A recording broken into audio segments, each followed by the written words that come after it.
Hello and welcome to the new video tutorials of hotspot biology with Tahir Awan के साथ। कैसे हैं आप सब, और उम्मीद करते हैं कि आप बहुत अच्छे से होंगे। आज का टॉपिक अगेन एज यूजुअल बहुत ज़्यादा इंटरेस्टिंग है, बहुत ही ज़्यादा ब्यूटीफुल टॉपिक है। और आज का जो टॉपिक है, मैं जैसा आपको बताता ही रहता हूँ कि कुछ ऐसे टॉपिक्स आते हैं कुछ पर्टिकुलर चैप्टर्स में जिनमें बच्चों को प्रॉब्लम्स आती हैं। उसी में से ही एक पार्ट है एम्ब्रियोनिक डेवलपमेंट, कि किस तरह से एम्ब्रियो का डेवलपमेंट होता है एक्चुअली। तो अभी तक हमारा जो कहानी पहुंचा है बेसिकली वो पहुंचा है up to the formation of blastula का हमने इम्प्लांटेशन देखा था, किस तरह से ब्लास्टुला का स्ट्रक्चर वगैरह सब देख लिया है। अब इम्प्लांटेशन के बाद जो नेक्स्ट स्टेज आएगी that will be the gastrulation, यानी कि अब जो वो डेवलपिंग फीटस होगा उसमें प्राइमरी जर्म लेयर्स का डेवलप होना शुरू हो जाएगा। और यही जो बेसिकली पीरियड होता है इसको आप कंसीडर कर सकते हैं under the pregnancy and embryonic development. Heading आप डाल सकते हैं अपनी कॉपी पे। बेसिकली एम्ब्रियोनिक डेवलपमेंट की अगर बात करें तो उसकी जो सबसे जो पहली स्टेज आएगी that will be the gastrulation. Gastrulation बताने से पहले आपको 11th क्लास थोड़ा सा रिवाइंड करवा दें। आपने जिस तरह से देखा था कि टोटल जर्म लेयर्स जो मैक्सिमम होती हैं वो 3 होती हैं। आपको पता है कि ह्यूमन बींग्स में जो जर्म लेयर्स का पैटर्न है that is we are triploblastic organisms. हमारे में 3 जर्म लेयर्स होती हैं। One is the ectoderm, then up to the next ectoderm is the mesoderm and the innermost is the endoderm. उन्हीं 3 germ layers का जो development हम पढ़ने वाले हैं that will comes under the gastrulation. अगर gastrulation को डिफाइन किया जाए, gastrulation is simply the process in which the blastula is converted into gastrula, right? Gastrula is basically the product of gastrulation, right? And gastrula has the 3 primary germ layers. This is a very important point. It has the 3 primary germ layers which are arranged in a proper manner right from ectoderm, then mesoderm, then endoderm, from outside to inner side. These are the 3 germ layers as I have already told you. Basically when the process of gastrulation occurs, the movement of the cells that takes place during the process of gastrulation, that movement of cells are actually known as the morphogenetic movements. Is that clear to you? Very simple to understand. If you want to know the meaning of gastrula, gastrula has been derived from the word gaster, which means belly, right? We will obtain a belly like structure from the gastrula, right? Please understand it very carefully, क्योंकि बहुत सारे बच्चों को इस particular section में बहुत ज़्यादा confusions होते हैं, पता ही नहीं चल पाता है उनको कि कौन सी लेयर क्या बना रही है। तो चलिए शुरुआत करते हैं। हमने जो लास्ट स्ट्रक्चर स्टडी किया था that was the blastula. Blastula की अगर बात की जाए यहाँ पे एक ब्लास्टोसिस्ट कैविटी होता था, ब्लास्टोसील का कैविटी होता था। इसके बाहर ट्रोफोब्लास्टिक सेल्स का लेयर होता था और यहाँ पे हमने देखा था एम्ब्रियोनिक नॉब होती थी, राइट? अब क्या हुआ इससे पहले का स्ट्रक्चर थोड़ा सा आपको बता देते हैं। एक्चुअली वो कुछ इस तरह का स्ट्रक्चर था। अगर ब्लास्टुला की बात की जाए कुछ इस तरह का स्ट्रक्चर था। दिस वाज द ब्लास्टोसील, ये एम्ब्रियोनिक नॉब था और एम्ब्रियोनिक नॉब था। अब इसमें जो सबसे इंपॉर्टेंट चीज आपको याद रखनी है कि जो प्राइमरी जर्म लेयर्स हैं उनको बनाने के लिए जो पार्ट रिस्पॉन्सिबल होगा that will be only and only the embryonic knob. Embryonic knob ही तीनों की तीनों लेयर्स बनाएगी। इस चीज को अपने माइंड में आप घुसा लीजिए। अब वो एम्ब्रियोनिक नॉब किस तरह से अलग अलग लेयर्स बनाएगी उसी चीज को हमें स्टडी करना है। In the first phase, this will be the phase number 1। तो सबसे पहले फेज में क्या होगा कि जो ये एम्ब्रियोनिक नॉब का रीजन है ये डेवलप करना शुरू करेगा। सो जैसे ही ये डेवलप करना शुरू करेगा, सो ये जो एम्ब्रियोनिक नॉब के जो सेल्स हैं ये एक्चुअली एक पैटर्न में अपने आप को क्या कर लेंगे, अरेंज कर लेंगे। क्या कर लेंगे, एक पैटर्न में अपने आप को अरेंज कर लेंगे और यहाँ पे ये 2 सेल्स की लेयर बनाएंगे। बड़े ध्यान से देखिए, 2 सेल्स की ये लेयर बनाएंगे और उसी लेयर से फर्दर क्या होगा, डिफरेंशिएशन होगा, राइट। अब उसके बाद क्या होना है, अगेन मैं कह रहा हूं माइंड में एक बार डाल लीजिए कि जितनी भी जर्म लेयर्स बननी है वो सारी की सारी इस एम्ब्रियोनिक नॉब से ही बननी है।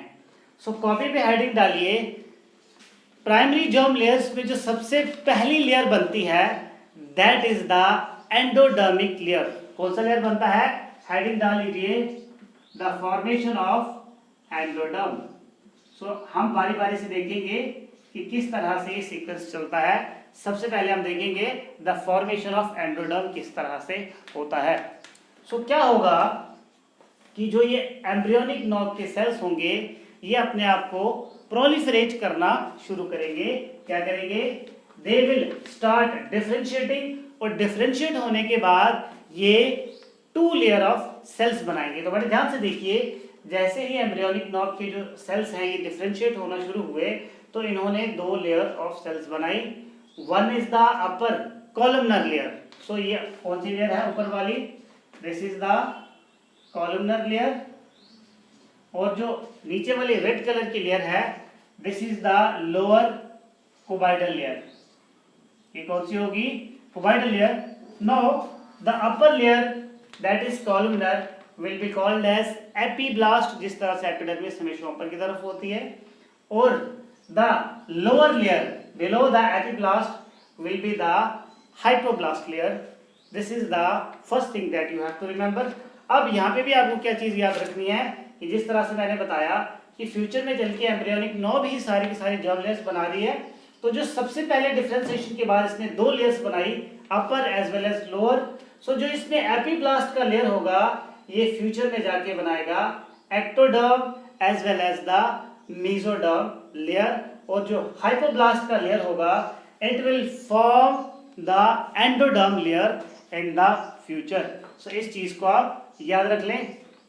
सो अब देखिए इसके नेक्स्ट फेज में क्या होगा, नेक्स्ट फेज में क्या होगा कि जो ये कॉलमनर सेल्स हैं बेसिकली, ये देखिए जैसे ही एम्ब्रियोनिक डेवलपमेंट आगे की तरफ बढ़ेगा कॉलमनर सेल्स अपना साइज छोटा करते जाएंगे। देखिए यहाँ पे बढ़ा था, यहाँ पे और डिक्रीज हुआ और फाइनली और ज्यादा डिक्रीज हो गया।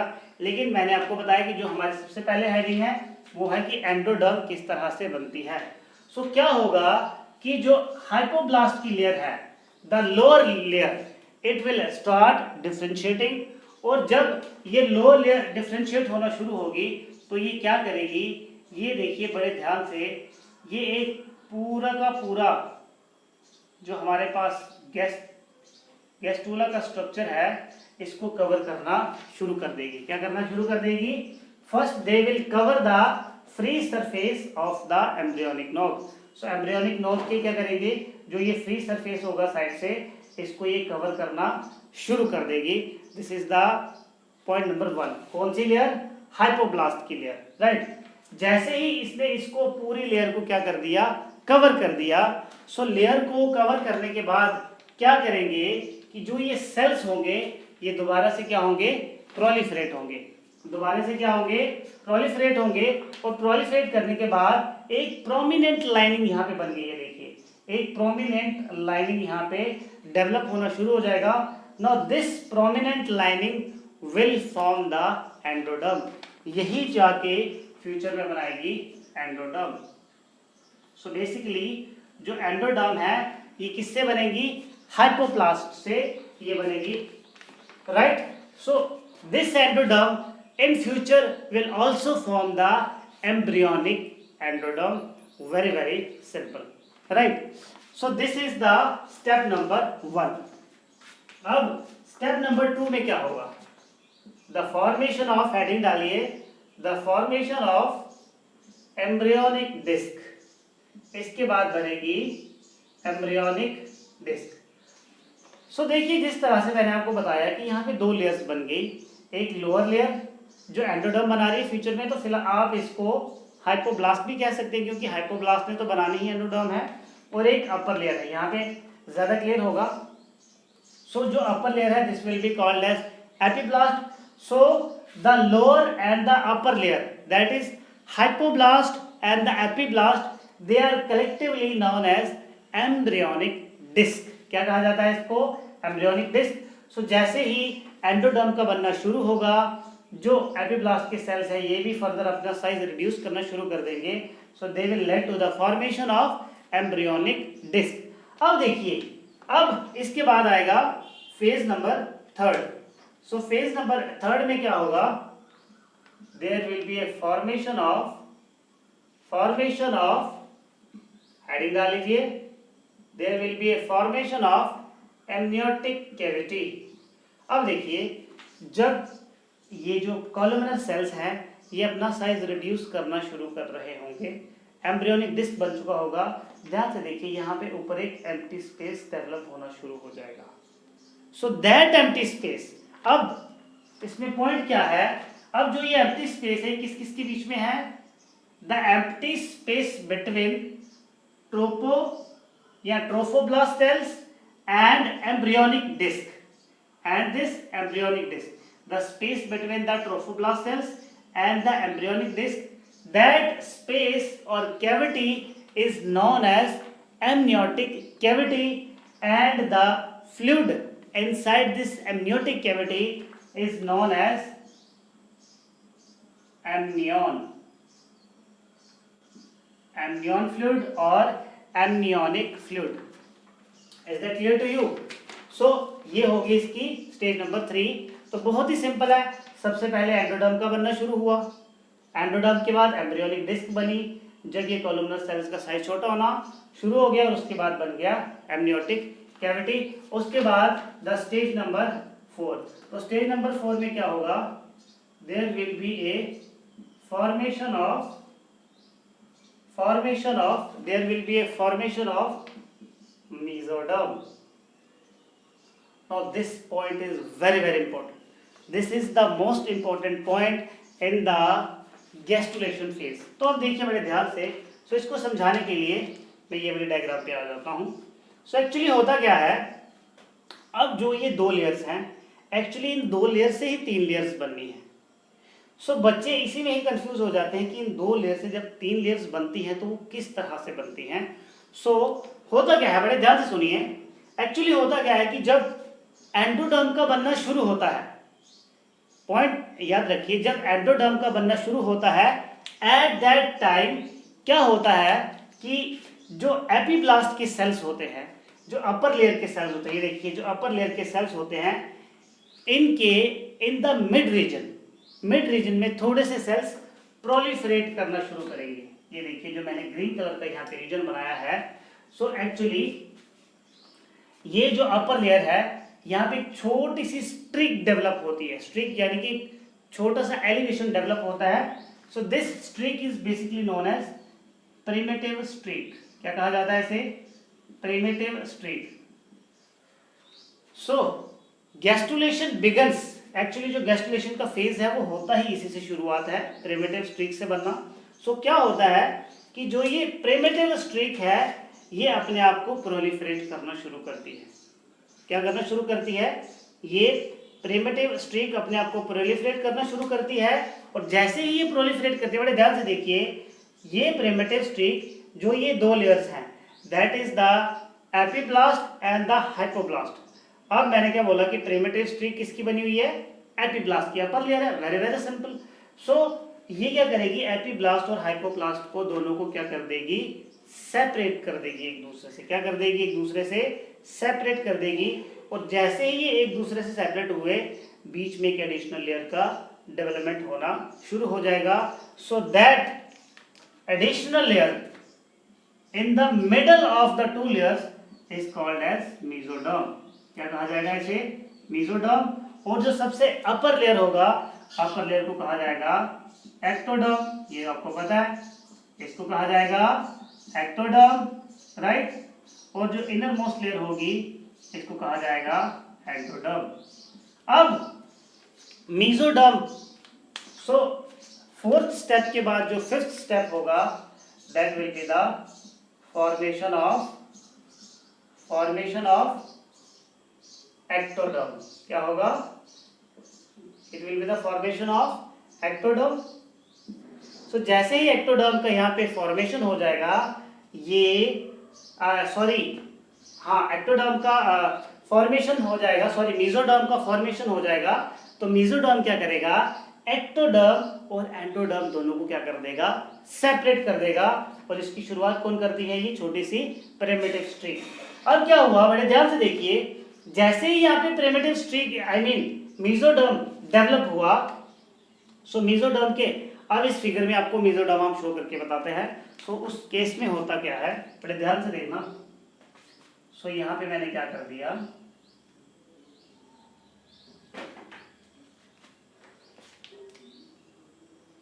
यहाँ पे मैं बना देता हूँ मेसोडर्म का लेयर। ओके, सो ये आ गया मेसोडर्म का लेयर इन द मिडल, ये मेसोडर्म का लेयर आ गया, और ये आ गया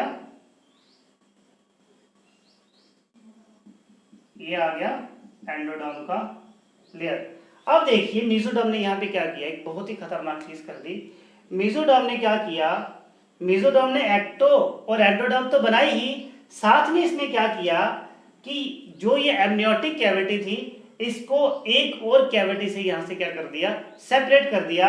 and that cavity is developed between the endoderm and the trophoblast cells. क्या बोला मैंने? The cavity that is developing between the endoderm and the trophoblast cells, that cavity is known as primary yolk sac. क्या कहा जाएगा इसको? Primary yolk sac. तो actually जो mesoderm होता है, ये प्राइमरी यॉर्क सैक को किससे सेपरेट कर देता है? दिस एमनियोटिक कैविटी से क्या कर देता है? सेपरेट कर देता है। अब फ्यूचर में जाके क्या होगा कि ये जो दो कैविटीज डेवलप की हैं, इसी की वजह से ही, यानी कि जो ये मेसोडर्म होगी, इसने जो यहाँ पे ये दो कैविटीज डेवलप की है, इसी की वजह से यहाँ पे क्या होगा? फ्यूचर में एक्स्ट्रा एम्ब्रियोनिक लेयर्स का क्या होगा? डेवलपमेंट होगा, right. So this was the total development, कि किस तरह से 3 जर्म लेयर्स का डेवलपमेंट होता है और उनकी कौन कौन सी स्टेजेस आती हैं। सो ये 5 स्टेजेस आपको याद रखनी है, किस तरह का ये सीक्वेंस है। और उसके बाद आपको याद रखना है, यहाँ पे 2 कैविटीज डेवलप हुई, one is the amniotic cavity and second is the primary yolk sac. अब देखते हैं आगे क्या होता है। चलिए अब चलते हैं एक और बहुत ही इंपॉर्टेंट सेक्शन पे। इस पर्टिकुलर सेक्शन से भी आज तक जितने भी एग्जामिनेशन हुए, नीट का, एम्स का, एफएमसी का, बहुत सारे क्वेश्चंस इस पर्टिकुलर सेगमेंट में देखे गए हैं। इससे पहले अभी तक जो हमने पढ़ा वो था गैस्ट्रुलेशन के बारे में। सो गैस्ट्रुलेशन में आप ये चीज़ भी इंक्लूड कर सकते हैं अगर आप करना चाहें, उससे आपकी जो आंसर का ब्यूटीफुलनेस होगा वो ज़्यादा अच्छा होगा। तो ये जो हमारा पर्टिकुलर सेक्शन होगा, हमने देखा कि किस तरह से एम्ब्रियोनिक लेयर्स बनी, 3 लेयर्स बनी। अब उन एम्ब्रियोनिक लेयर्स के बाद कुछ एडिशनल एम्ब्रियोनिक लेयर्स का वहाँ पे डेवलपमेंट होता है। जिस तरह से मैंने आपको पहले बताया था कि जो एडिशनल एम्ब्रियोनिक लेयर्स होंगी, they will be of the mesoderm, right. So that will come under the heading of extra embryonic layers. So अभी एक्स्ट्रा एम्ब्रियोनिक लेयर्स क्या है, इनका क्या इंपॉर्टेंस है, यही अभी हम डिस्कस करेंगे। सो अभी तक हमने देखा कि एपिब्लास्ट, हाइपोब्लास्ट बन चुका है, उसके बाद तीनों लेयर्स बन चुकी हैं, मेसोडर्म बन चुकी है। सो अब उसके बाद क्या होना है, एक एडिशनल लेयर का डेवलपमेंट होगा and that additional layer will be known as the extra embryonic mesoderm. अब यहाँ पे हमने शो क्या क्या किया है, this is the amniotic cavity, ये एसी नहीं है। उसके बाद this is the embryonic disc, that is the ectoderm and the endoderm, और इनके बीच में ही मेसोडर्म है, और ये पूरा का पूरा एंडोडर्म पार्ट है। मेसोडर्म ही इसी के अंदर ही है, लेकिन 3D डायग्राम में हम आपको रिप्रेजेंट नहीं कर सकते हैं। अब क्या होगा कि एक एडिशनल लेयर का यहाँ पे डेवलपमेंट होगा, that is the extra embryonic mesoderm. तो यहाँ पे वर्ड यूज किया है एक्स्ट्रा, यानी कि मेसोडर्म तो बन चुकी है, लेकिन एक और एक्स्ट्रा मेसोडर्म का यहाँ पे डेवलपमेंट होगा। अब इसमें बहुत कंफ्यूजन है कि ये जो एक्स्ट्रा एम्ब्रियोनिक मेसोडर्म कहाँ से बनता है। सो मैं आपको इसके बारे में इंफॉर्मेशन दे देता हूँ।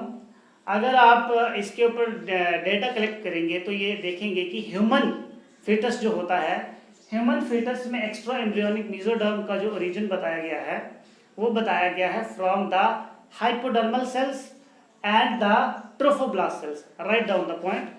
ह्यूमंस में जो एक्स्ट्रा एम्ब्रियोनिक मेसोडर्म है ये हाइपोब्लास्ट और ट्रोफोब्लास्ट के सेल्स का रोल बताया गया है। इट इज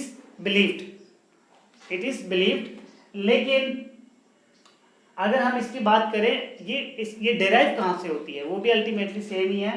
सो एम्स पे क्वेश्चन आया था कि ये जो एक्स्ट्रा एम्ब्रियोनिक मेसोडर्म होता है ये कौन सी सेल से डेराइव होता है। सो उसमें बताया गया था it is derive from the primary yolk cells. It is derive from the primary yolk cells. Okay, so इसमें आप कंफ्यूज ना होइएगा। अब हमें जो इंपॉर्टेंट चीज पढ़नी है कि वो दो एक्स्ट्रा एम्ब्रियोनिक लेयर्स कौन सी होती हैं। वो जो दोनों एक्स्ट्रा एम्ब्रियोनिक लेयर्स का डेवलपमेंट होगा वो इस एक्स्ट्रा एम्ब्रियोनिक मेसोडर्म से होगा। तो देखिए क्या होगा कि जो ये एक्स्ट्रा एम्ब्रियोनिक मेसोडर्म होगी इट विल प्रोलिफरेट, ये फर्दर प्रोलिफरेट करेगी और प्रोलिफरेट करने के बाद ये दो कैविटीज डेवलप करेगी और उन्हीं दो कैविटीज के कारण वहां पे दो एडिशनल एक्स्ट्रा एम्ब्रियोनिक लेयर्स का डेवलपमेंट हो जाएगा। देखिए किस तरह से ये जो एक्स्ट्रा एम्ब्रियोनिक लेयर है ये फर्दर क्या करेगी, डिफरेंशिएट करेगी। तो देखिए जब ये डिफरेंशिएट की तो इसने कुछ इस तरह का यहाँ पे कैविटी डेवलप कर लिया। अब बड़े ध्यान से देखिए यहाँ पे क्या हो रहा है। जैसे ही ये जो ग्रीन कलर का मैंने कैविटी बनाया है, ये ग्रीन कलर का जैसे ही कैविटी यहाँ पे डेवलप हुआ तो इस कैविटी ने क्या कर दिया कि जो ये डेवलपिंग फीटस था, देखिए इस स्टेज में देखिए कि जो डेवलपिंग फीटस है वो ट्रोफोब्लास्ट की लेयर में है, राइट। लेकिन इस पर्टिकुलर स्टेज में क्या हुआ कि एक्स्ट्रा एम्ब्रियोनिक मेसोडर्म ने एक ऐसी लेयर बनाई कि ये फीटस यहाँ पे एक तरह का फ्लोटिंग स्ट्रक्चर दिख रहा है। तो देखिए यहाँ पे ये ऐसा लग रहा है कि ये पूरा का पूरा एक बास्केट टाइप स्ट्रक्चर है और इसके बीच में ये जो फीटस है पूरा का पूरा क्या कर रहा है, फ्लोट कर रहा है, राइट। तो जो ये यहाँ पे कैविटी डेवलप करेगा it will be develop from the extra embryonic mesoderm. अब जो ये यहाँ पे कैविटी डेवलप होगा one will be near to this endodermic layer, और जो यहाँ पे लेयर डेवलप करेगी outside the endoderm, that layer will be known as the visceral extra embryonic mesoderm. Again I am repeating, this will be the visceral extra embryonic mesoderm and this layer will be close to the fetus कह सकते हैं और will be close to the endoderm part, right। पहली बात ये है। उसके बाद जो सेकेंड लेयर होगा, सेकेंड लेयर कौन सा होगा, the parietal extra embryonic mesoderm. तो पेराइटल आपको पता है जो पेरिफेरल पोजीशन पे होता है। सो जो पेराइटल वाली होगी it will be near to the trophoblast cells. So ये ट्रोफोब्लास्ट सेल्स के पास की होगी और जो ये बीच में एक सिलोम बना है, जो एक कैविटी डेवलप किया है, this cavity will be known as extra embryonic coelom. क्या कहा जाएगा इसको, एक्स्ट्रा एम्ब्रियोनिक सिलोम। और ये सिलोम किसका होगा, बेसिकली इन्हीं दो लेयर्स का होगा। अब इस स्टेज पे क्या हुआ, बड़े ध्यान से देखिए कि जो ये प्राइमरी यॉक सैक है, जैसे यहाँ पे एक्स्ट्रा एम्ब्रियोनिक लेयर्स बनी तो प्राइमरी यॉक सैक जो है ये छोटा हो जाता है, it will be reduced in the size. Now this reduced primary yolk sac will be known as secondary yolk sac. So secondary yolk sac, again question है कि सेकेंडरी यॉक सैक कब बनता है, जब वहां पे एक्स्ट्रा एम्ब्रियोनिक लेयर्स का development हो जाता है। और यही है दो extra embryonic layers, one is the parietal and another is the visceral.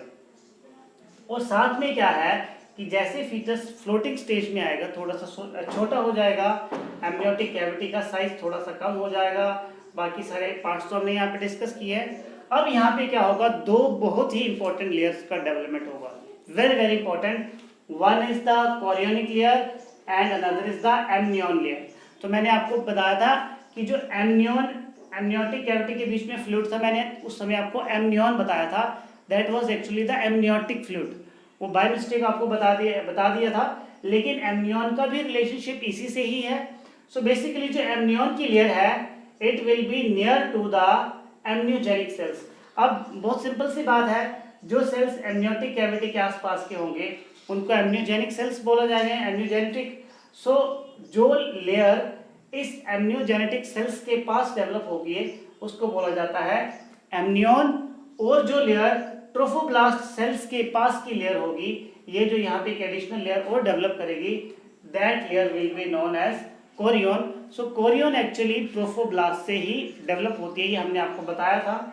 So this can also be include in the extra embryonic layers, but यही दो सबसे इंपॉर्टेंट हैं, राइट। सो हमने देखा कि किस तरह से प्राइमरी ऑफ सेक्स सेकेंडरी में कन्वर्ट हुआ और यहाँ पे एक्स्ट्रा एम्ब्रियोनिक सेलोम भी डेवलप हुआ।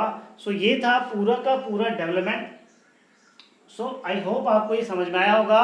वीडियो को लाइक करना मत भूलिएगा, बहुत ही अच्छे और सिंपल एक्सप्लेनेशन दिया है आई थिंक आपको इसका, लेकिन फिर भी अगर कोई डाउट होगा तो ज़रूर पूछिएगा, और इसको आपको 2-3 बार प्रैक्टिस करना है। और जो इसका स्टडी मटेरियल अगर आपको चाहिए तो कांटेक्ट करिए हमें, आपको पूरा का पूरा इसका स्टडी मटेरियल भी दिया जाएगा, लेकिन आप फोकस करें, अगर आपके राइटिंग स्किल्स अच्छे हैं तो आप पूरा का पूरा ट्रांसलेशन इसका यहाँ से भी लिख सकते हैं। So till then stay safe, stay healthy and bye bye.